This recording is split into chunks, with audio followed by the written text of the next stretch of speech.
Task Map is a feature that provides admins a map view of tasks based on filters and date ranges. In this view, we are looking at all tasks for the current month that have not yet been completed. We see 2 tasks on the East Coast and 1 on the West Coast. Filters include user groups, individual users, and status.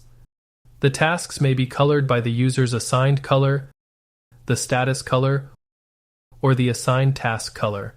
Tasks may be filtered by preset date ranges or a custom range. And finally, tasks may be filtered by the task type.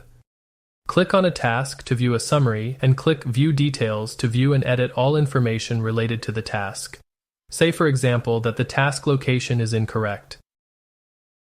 Update the address and click Save. The task location is updated on the map. The filters may be reset at any time by clicking the Reset button.